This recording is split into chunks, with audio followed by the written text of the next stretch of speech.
There was no test for 1920 because the coronavirus shut everything down.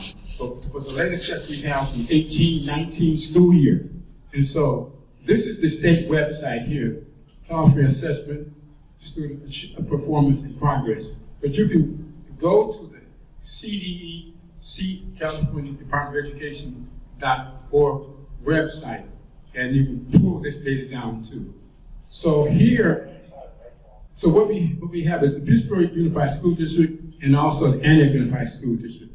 These are the latest test scores from 2019, 18-19 school year. So on the English language arts part of the test, 35.6% of the students met the requirements. That means that 65% of the students who took that test did not meet the state requirements in English language arts.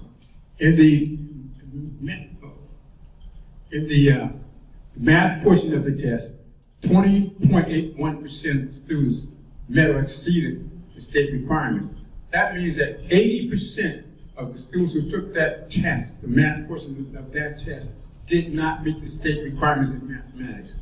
And so we're going to compare Pittsburg to Antioch Unified School District. 29.5% of the students did not meet the state requirements in English language arts. That means that 71% of the students did not meet the state requirements. In the mathematics department, it's a little bit worse in Pittsburgh, at 16.85%. That means that 83.2% of the students who took that test in Antioch did not meet the state requirements. So the next results are the overall test for all students who took that test in Pittsburgh Unified School District. Third grade class here in the for the English language arts, overall 17.3% of the students. Fourth grade, 14.7. But let's go all the way to the 11th grade here and see what the mean score is. Not the mean score, but the score itself. So in the 11th grade, overall, the 11th grade class, only 0.8% of the students exceeded the state test. So if you look at the whole standards, the standards met, standards not met. So here, standards met means that you met the standards, but standards not met or did not meet means that you did not meet the state standards. So here, in the English language arts part of the test, this is the African American subgroup here. Historically, the African American subgroup is the main subgroup that has tested worse than all other subgroups.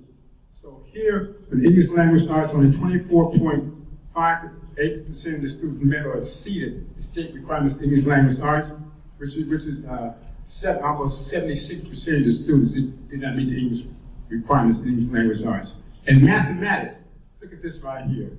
10.98% of the students did not meet the state requirement. That means almost 90% of the students who took that test, African American students who took that test in 2018, 2019, did not meet the state requirements. Now, here are the subsections of the English language arts part of the test. So you have reading, writing, listening, research, and inquiry.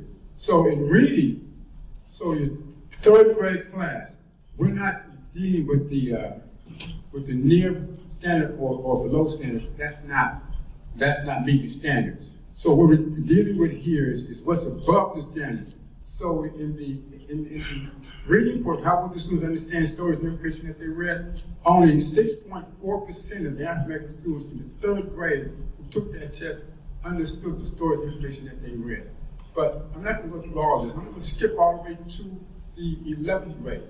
In the 11th grade, only 7.5% of the African American subgroup who graduated in 2020 did not understand the stories and information that they read. In the writing section of the test, above standard, third grade class, 8.2%, means that almost 91.8% of the students could not communicate in writing. That's bad. So when you go all the way to the 11th grade, like I said, I'm not going to go through all of this, but you look from the third grade to the 11th grade, got the 11th grade, you have only 6.9% of the students who graduated, who graduated in 2020 did not know how to communicate and write. So this is Pittsburg and San Diego National Arms. In order to understand this, what we're trying to show, we're trying to show a comparison and contrast. So Pittsburg Unified School District in the English language arts part of the test, and the math part of the test, you have Pittsburg 35.6%, and you look at Antioch, coming down here, San Diego, 81.5% of the students met or exceeded the standards in English language arts.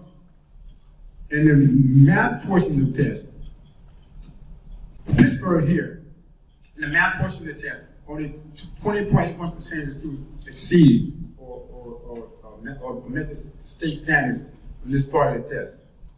These are, I must reiterate, these are the students, this is not definitely a subject, this is everybody here, the whole district.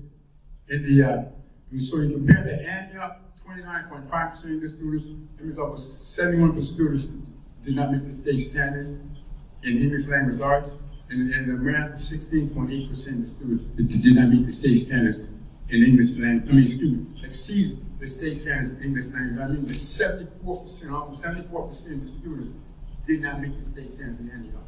So when you come out to San Ramon, in English language arts, 81.5% of the students who took that test in the San Ramon Unified School District met with or exceeded the state standards. In the math portion of that test, you have 77.51% of the students met or exceeded the state standards. So when you compare these two here, with Pittsburg and Antioch, you see it's a serious problem here. Over here in the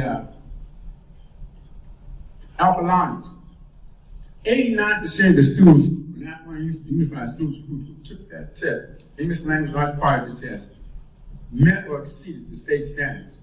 And in the math portion of the test, 71.9% of the students who took that test in Alpalanes Unified School District met or exceeded state standards. So when we look at who is meeting and exceeding state standards, we see we have a problem up here, an issue here. So, is that it, Brother Sergeant? Yeah.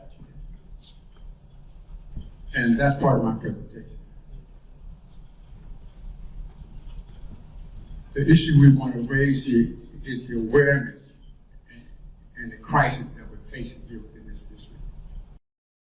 And so the game changer we're trying to do is to take and shift this focus. It's not a school's focus. We can talk about it. Everybody can improve. That's not the issue. We need to change what we have the power to do right here is what we need everybody here to do is to engage at the high schools, is to message out to the community. Nobody knows what you just saw. And I mean nobody. When Brother Mims did this, and when the city council people was at the meeting, she looked shell-shocked. And so nobody knows that. Everybody thinks you can just send your kid to kindergarten, it's going to be all right. No, it's not going to be all right. We already see that. Chances are they're going to fail. Chances are they're going to struggle, not just in school, but in life. And so the analogy that I always give is that the opioid crisis was not a national crisis once upon a time. It was in the black and brown community and lower income communities. That was not a national crisis. But when it hit the white and more affluent communities, you already know what happened. It was a national crisis. Right? Guess what? If the same stats you just saw that we have is no different, you could compare, like Brother Mims said, these same stats are everywhere, people look like us. Not a Pittsburgh problem. This is statewide, this is countrywide. If they had the same issues and stats that we have in Lafayette, Miranda, and San Ramon, it would be a national crisis. We got to make it a national crisis. We need a sense of urgency. We need to message this out in a powerful way and hit every group in this corner of this community, the black community, in the Latino community, Filipino community, mainstream, wherever, is that it's all the same. It's all the same. And so that's what we want to engage you is to see our message and focus is to message this out through multimedia. The school district passed a resolution I should introduce former school board member Vincent Ferrani here, the school board member currently, Dwayne Smith, as well are here. School district passed a resolution in December, meaning they are on board with this thing. We need for you guys to create video clips, flyers, all kinds of things that we can start pushing out through the district. We're going before the city council on Monday to do the same thing. And so we're going to open up all the avenues, the digital billboards, everything. But we need a powerful way for it to push hard. We did a flyer, but the nonprofit that I co-founded a little over 10 years ago, primarily in the black community, in the street level. And this is a sample of a flyer, but this only addresses like one group. It says a hood-based solution. That's because we're reaching out to folks at the street level. It says, Frederick Douglass says, once you learn to read, you will be forever free. Malcolm X. People don't realize how a man's whole life can be changed by one book. Huey Newton said, I've been hurt many times in fights, but nothing equaled the pain I felt from not being able to read. The pain from fighting went away in time. The shame would not go away that he couldn't read. Yeah, one thing that we want you all to understand is the importance of reading to your younger siblings, literally when they're in their mother's womb, prior to them entering kindergarten. This is one other way you can help. Okay, that's what our outreach is going to be to the parents. Okay, if you have a younger sibling, or if you have a younger niece or nephew, you can. We're going to reach out to your parents, to your grandparents, who's ever watching the kids, the importance of reading to your children. Okay, I'm sure we have some top-notch students in here. For you to speak to your younger siblings, nieces, nephews, whatever it may be, okay, in proper academic English, to give them a head start, because I guarantee you most of those parents that live in some of those high-performing school districts, their parents are college educated. They're professionals. Okay, so they're speaking to their children and teaching them that vocabulary from the womb while they're in diapers and until they get to kindergarten. Okay, and the other thing that I just recently learned was that, we have a shortage of children within the school district who are not attending kindergarten because it's not mandatory. That's going to be part of our message, is to encourage parents to enroll their kids into kindergarten. And you can help by, if you talk to your parents or whoever about the importance of getting their children into school at an early age.